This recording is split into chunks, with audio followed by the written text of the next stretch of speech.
Hey there fellow creators, Ben here from Cinder Studios, and this week, as much as I really wanted to dive back into how I make a painting, do not have the time this week to do it, nor do I have the patience. And also, I really don't have the time, because I'm working on stuff for Splatter Worlds in June. So, this week, as something a little bit different, I'm going to be reacting to art TikToks. Stick around.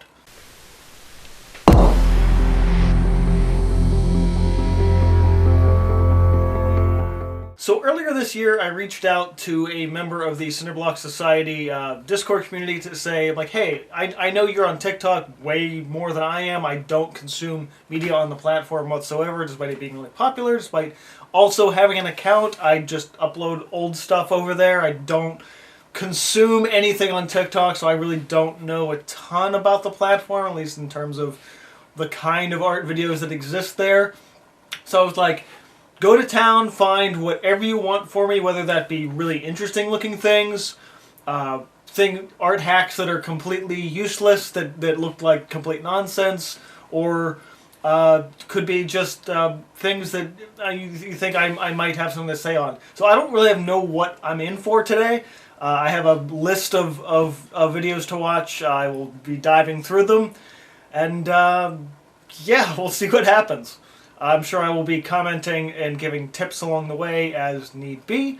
Wouldn't be a good reaction or commentary if I didn't. So yeah. How to use a pencil like the old masters. First, sharpen a 2.5-inch lead to a tapered point. Then, hold the pencil to the side and use the very tip of the lead to get into the grooves of the paper. Make sure never to shade using the up and down M motion. Instead, use singular direction. Okay, I already have some thoughts. So the long lead, I don't know if I don't know if getting a full 2-inch lead is really necessary, but it's totally possible to do. You get down there with a knife. I've actually been meaning to make a video on this about different ways to sharpen a pencil, and really being able to shave down the wood with a knife in order to get that. That's basically how you do that. I do go back because you're talking about how to shade. And in general, I already don't like the fact that they're keeping the pencil so vertical. I mean, it's not totally vertical, but it's at a fairly steep angle to the point where I feel like it's not the 2-inch lead isn't helping you in that scenario. Let me go back. To a tapered point. Then hold the pencil to the side and use the very. Yeah, it's like hold it to the side. It's like, well, the side. You're saying the side. That's pretty much the same angle I'd hold a regular pencil. Very tip of the lead to get into the grooves of the paper. Make sure never to shade using the up and down M motion. See, okay, so now that bothers me. Like never shade this way. It's like, hey, I'm gonna shade however the hell I want to shade, and it's not gonna. Maybe she might be saying like don't, and also like getting into the grooves of the paper. So maybe she's trying to say something like, don't use the sharpness of the lead as a way to burnish the paper, but also it's like come in from the side. Wait a minute, I gotta look at that again. Tip of the lead to get into the grooves of. Oh, okay. So this is actually really funny. So she's doing the M motion, and then she says, "Don't do the M motion." This is hilarious. The paper. So literally, side and use the very up and down of the lead to get into the grooves of the paper. Make sure never to shade using the up and down M motion. So literally, what you just showed us. Instead, use singular directional strokes. Okay, so hatching versus scribbling. Both are totally acceptable. Each layer of shading should have its own consistent directional mark. And switching this direction with each layer helps you really get into all of the grooves of the paper. This will make each layer get progressively darker and less noisy, leaving you with a beautiful, smooth finish. Okay, a lot of that is way more about hatching and cross-hatching, which is just... Yeah, that's basic stuff. But the idea of like, oh, don't scribble, but I don't know why any of like none of this needs to be like the long 2-inch lead has nothing to do with these other techniques. Like, okay, I mean it's good advice for certain looks, but at the same time it's like it's really disjointed when you kind of look at all of what's being said. I really wish it wouldn't start muted every time. Actually Useful Art Hacks Part 3. Oh, this should be hilarious. Sprinkle salt on watercolor for a snowflake effect. That's not a hack. That's a basic technique. And I've been doing that since I've been like, I don't know, 10, 11. And I'm not sure I'd call that snowflake. Also, it depends a little bit on the size and grain of the salt you're using, but whatever. Tape a border before painting for a clean edge. Why are they using... What tape is that? It's like this decorative... It looks like Scotch tape with a decorative edge or something. Also, again, not a hack. This is just how you paint on paper. It really infuriates me when I see stuff like this. It's like, it's a hack. I'm like, no, this is just how you paint on paper. Also, it like didn't specify the kind of tape. So you could use... Masking tape is generally the one you should use, but it's like, it just showed like this decorative tape. Like, people could use Scotch tape and rip the shit out of their paper. You don't know. Oh my god. It's not even... No! Wait a minute. It's not even clean! Let me go back. Wait a minute. Painting for a clean edge. So it's clean there. Wait a minute. That's a different painting. I think it's a different painting. Wait a minute. So she's showing the clean edge there. Oh, without tape versus with. It's not even close to the same painting. Like, you clearly spent more time on the other one. You spent like 3 seconds on that other one, and oh my god. Yes, I love how bad this is. Tired of your... How many times is 100? No, 100. 1.5 million likes. That is disgusting. Acrylic paint drying fast. How much do you want to bet she's going to say spray it with water? Mix paint with a slow drying liquid medium. Okay.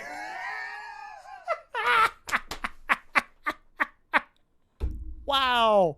That's not slow dry medium. No, come on. Gloss glazing liquid. Okay, so glazing liquid does to some degree slow the drying, but it's not a slow drying medium. That's not what it's for. Way to go for showing a product for not what it does. At least not what it's meant to. Wow, I hate this. Drying liquid medium keeps paint wet for longer. It also makes it more transparent, which clearly can't be said in this 30-second video. Yeah, like so many art hack videos, it's one of those things where it's like the idea of the advice is there, but it's presented horribly with so much misinformation and so much stuff that's just completely wrong. It's a great example of a lot of people liking a video that just... Oh my god, I can't even. This whole list is going to be rough. I can already feel it. Okay. What do we got now? Y'all, this technique changed my life. Put one color at the base of your brush, a second color around the tip, and then dip the very top in some white. Then stamp it. And stamp it again, and stamp it again into like a circular pattern. So we've got this succulent ovular shape right now. Ovular and then oblong. It's like, cool. If you didn't get it right the first time, re-record it. And we're going to reload the brush and do that technique again on the second inside layer. And then as DJ Khaled says, another one. Stamp it, another one. So then you have this gorgeous flower thing. Okay, would not call this a gorgeous flower thing. I'd call this a lovely blob of paint blobs. This probably could be better utilized. I think she was probably using way too much of the same brush load of paint. And it definitely looks like it's gotten pretty muddy, especially in that left side. Like there's a couple of really good marks in here, but the vast majority of them get muddy really, really fast. Also, I demoed this technique slightly differently, but at least 6 or 8 years ago. Possibly older. I'll have to link it in a card or something. But it's like quick tip on brush gradients. So for me, I take a flat brush and I just one's light color, dark color, and get a single stroke for like a tree or something like that. Definitely a solid technique, but not the best execution in presentation in this video. So I appreciate what's being said here. Just the presenter could have done a lot better with it. Three mistakes you don't want to do. Oh, this will be. Again, every time I see like mistakes, hacks, these are the ones that I'm always like, this is either gonna be awesome or hilarious. Here are 3 art mistakes you need to stop doing right now in order for you to become a better artist. Now let's get started. Okay, so the first mistake I see a lot of artists do is chicken scratch lining. Basically, Totally agree. Mostly. Scratching is when you make a lot of small little lines in order to create a larger line. Instead, try doing much longer and precise lines to give your line. Absolutely, but this is also knowing. So this is great advice, but I can already tell he's not explaining why. So it's like, instead of doing sketch and scratch, do longer lines, but he's not explaining the 4 joints of fingers, wrist, elbow, and shoulder to get those lines. So it's like just saying don't do this. Like, okay, well, how don't I do this? 4 joints. It takes a little bit of practice, but you can do it. The next tip is not using construction lines. A lot of new artists try drawing just the outline of their figure or whatever they're creating. It gives the drawing a really wonky look. Okay. Wonky look. Not necessarily. So there's technically nothing wrong with doing an outline if that's how you approach it. I mean, different artists, different styles. The one thing he just says wonky, and I will continue it, but one thing that immediately kicks in my mind is something, because I outline characters a bunch when I draw characters, is that it creates disproportions. So like the head will be too big or the eyes will be too big or something, because you're not capturing the form before you're capturing details and lines. But I doubt he is trying to explain it in that capacity. Because you're not laying down the foundation first before you go into line art, and it makes your drawing look terrible.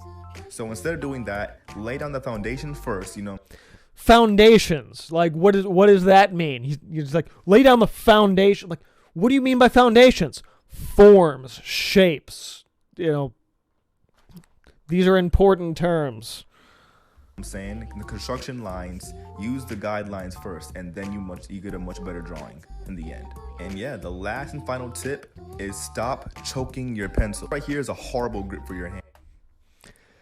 This is actually really funny, because this grip he's doing is very, very similar to how I used to hold my pencil. I actually used to balance it between my ring finger and the rest of them, but that is very, really similar. So loosening your hand. Horrible grip for your hand. Instead, go for a much looser grip that's like halfway in between the pencil, and you.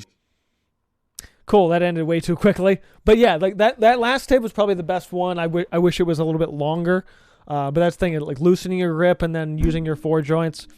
Good advice, but not explained super well. Like, again, it's like, well, just do it this way instead. It's like, okay, cool, explain how. But it's TikTok, because you want quick stuff. This is why I make videos on YouTube, because it's this level of presentation just annoys the hell out of me. Throwing away your dirty old paintbrushes. Oh my God, this is gonna be I already know this is gonna annoy the shit out of me. Stop throwing away your dirty old paintbrushes. Instead, take some nail polish remover, pour it into a glass, and let your brushes soak upside down in it for about 5 minutes or so. Then lay your brushes on top of a towel in your sink and rinse them. Apply a generous amount of your soap, scrub the bristles, and rinse them before setting them on their side to dry. Some of your brushes might need a second soak, but most of them end up looking brand new again.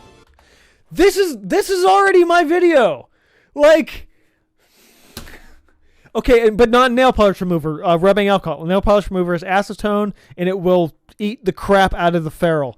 But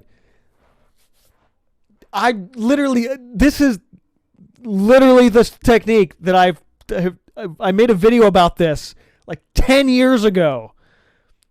Maybe 8 years. I don't know. I'll have to link it. But I actually put the TikTok version up there as well. But like, yeah, not nail polish remover. My God, not nail polish remover. Rubbing alcohol. Just strip away the additives there. This is my exact tip.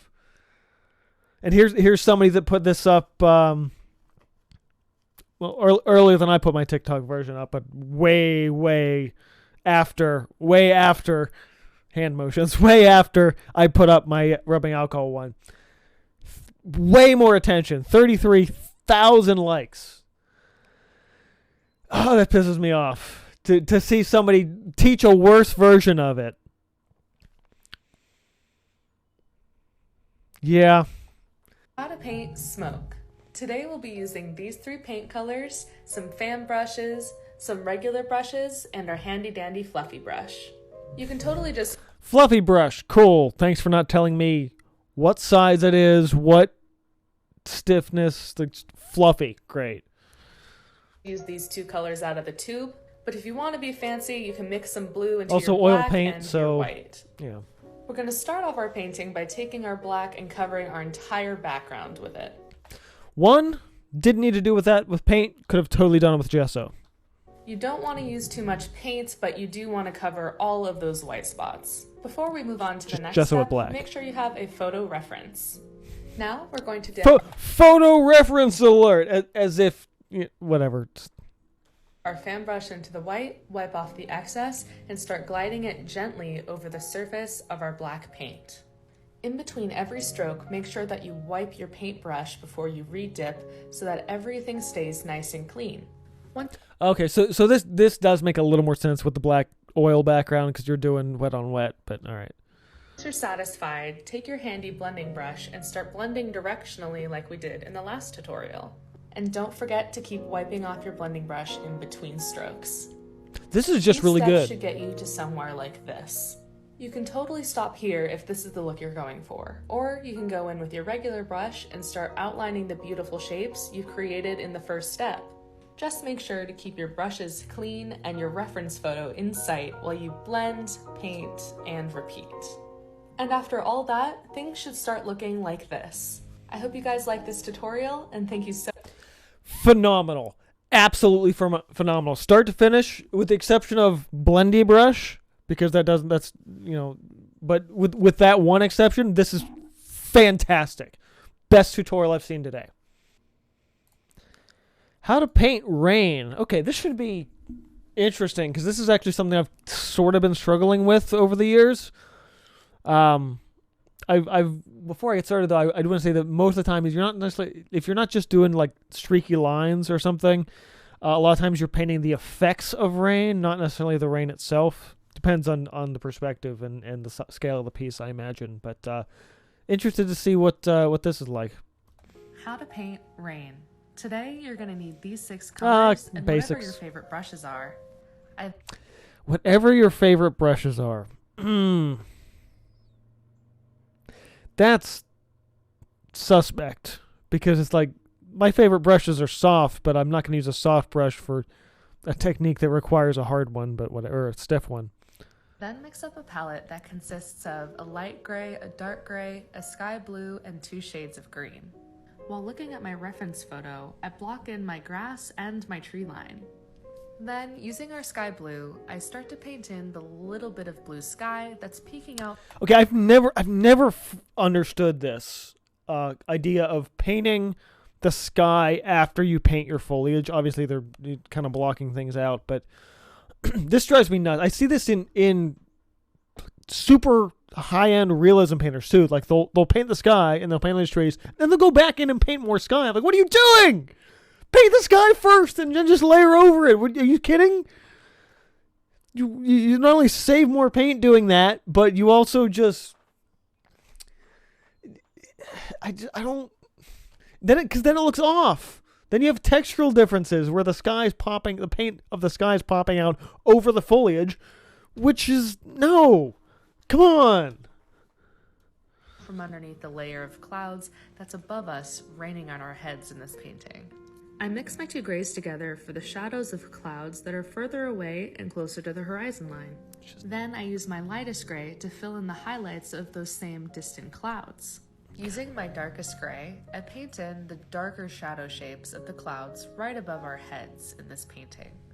I flick upwards Way also to like the express sky the blue, shadows way moving too around the saturated form there of at the the very clouds. bottom. It's Afterwards, disgusting. I fill in all the white spots left in the canvas with my lightest gray, which leads us to something like this. I then cover everything with a second layer of paint before moving on to painting in my puddles with my darkest gray.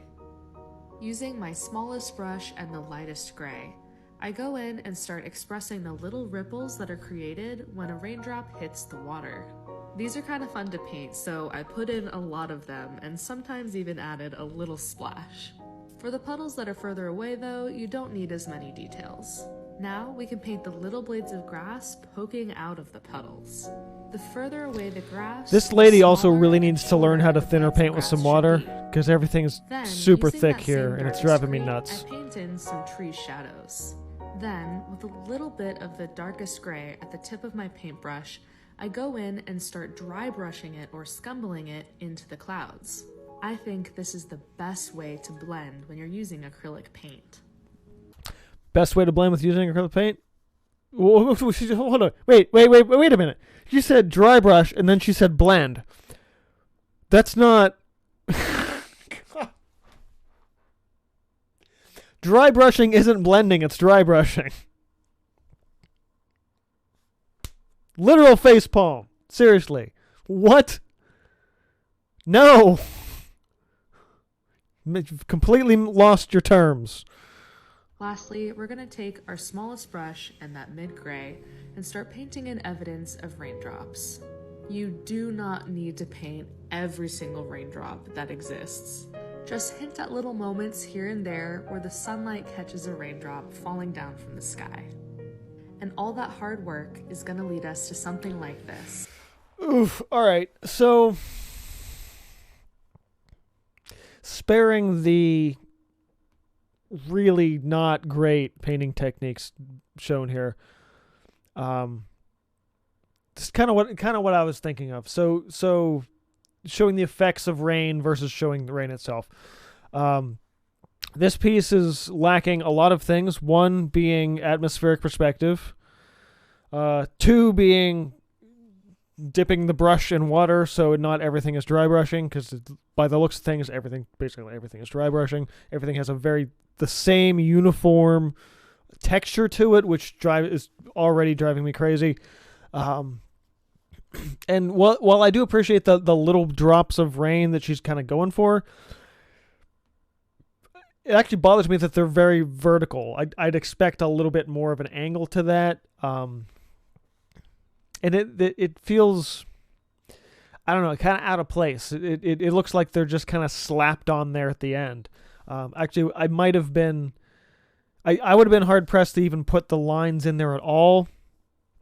I might have just glazed over the top of the whole piece, and then thrown in some extra lines with the glaze, but like really blend them out. The lines for those raindrops are so defined, and I want those to be subtle. I would say like put them in there and then like pull them out, dry brush them out, so they're more streaky because they look way too defined. But I do like the idea behind this, and I might have to give it at least the core principles of it a shot in a future piece. So, not the worst advice, but totally needs some refinement for sure. Draw realistic eyes, huh? Okay. Bunch of pencils, mechanicals. It's very rigid. You're doing so much with the grid, and while it works for some people, realistic eyes don't follow a grid. Just saying.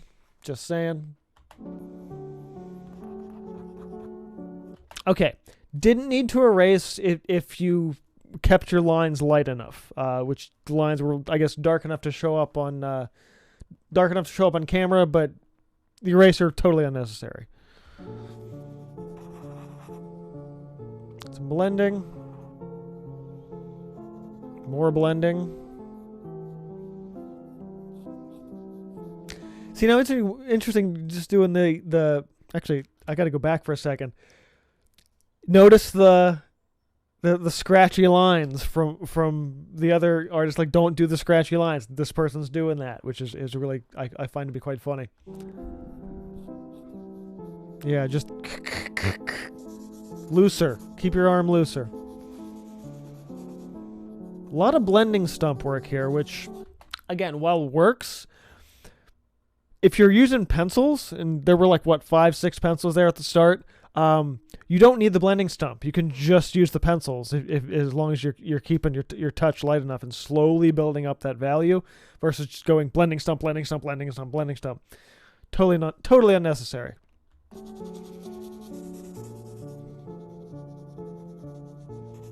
Yeah, this person's definitely really relying on the blending stump a lot, and just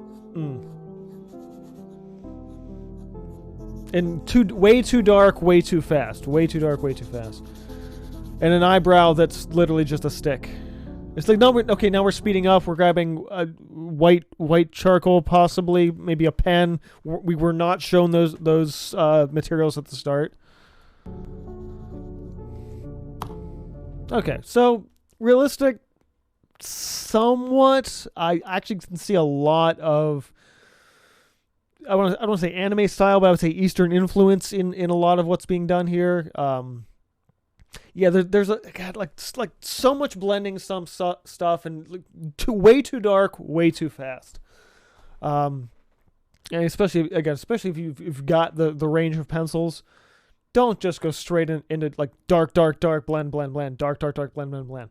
Slowly build that up. That's like, even like so the darkest part of this should be the pupil, and the darkest part of this is clearly under the eyelashes, which just isn't quite there. Like, and again, like, there's showing a lot of reflectivity, especially with the highlights in the eye. And that being said, the whole, like, the iris is really dark. The white of the eye should be way whiter than that. So into realistic eye, somewhat, but not the best execution, at least in my opinion. Okay, last one, 30 seconds. Let's see what we got. Tree drawing tutorial step by step. Simple, better, and perfect. Ooh, I'm already not only skeptical of perfect, because perfect is really, that's such a perfect. It better look exactly like a tree, and I can't tell it's a drawing. And guess what? It's not gonna, because this is TikTok. So maybe simple, better, and best, but not perfect. That I'm already so skeptical because of that. Okay, simple. Also known as childish.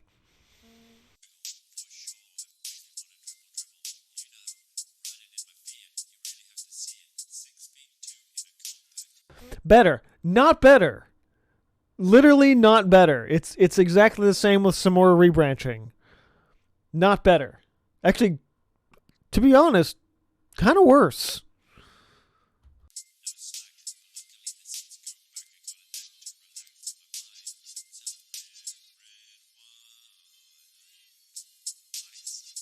Why are you still doing this, the bubbly outline? What's wrong with you? Not perfect. Garbage. Really like, what? You're kidding. No. Terrible. Unbelievably terrible. Like, wow. I can't even. How many likes did that have? 1.8 million. I hate TikTok so much because of crap like this is what's getting attention. This is gross. This is just gross. Well, that was something. God. Yeah, there's definitely some good techniques buried in the heap, but the vast majority of what I saw today, pretty awful. Like, I loathe the future generation if this is the kind of art videos they're growing up on, because, ouch. That said, come to YouTube. The videos are longer, yes, but you're getting way much more information, way much more useful information. And I'm not just talking about my own stuff. In fact, I'm definitely not talking about my own stuff. My videos are actually a bit longer than what a lot of other artists are putting out right now. But yeah, TikTok, not the place for me. And honestly, few and far between to find a good artist on the platform. At least from what I've seen today. So if you guys enjoyed this, I mean, I enjoyed myself, but this also was a little bit of torturous of me of just ripping other artists. If you want to show your support to anyone that I featured here on the channel, though, today, full list of those videos is linked in the description box below. This was... yeah, this was just crazy. But if you want to see more artist react stuff like this, let me know in comments, as well as your suggestions for things for me to react to. I've since done my old art videos, as well as some art scenes in cartoons. So if you guys have things like movies or TV shows featuring artists or scenes that create or show art or something like that that you'd like my extended opinions on, let me know. I will gather them up and maybe make another one of these in the future. Who knows? But if you enjoyed this, go ahead and hit the like button. Let me know your thoughts and comments below. Consider joining the Discord community to expand on all of the Cinderblock Studios shenanigans. It's at Cinderblock Society. Link again in the description box below with all my stuff, socials, all that mess, where to buy my art, all that stuff. Thanks guys for watching. This has been reminding you to keep on creating, and I will see you guys next time.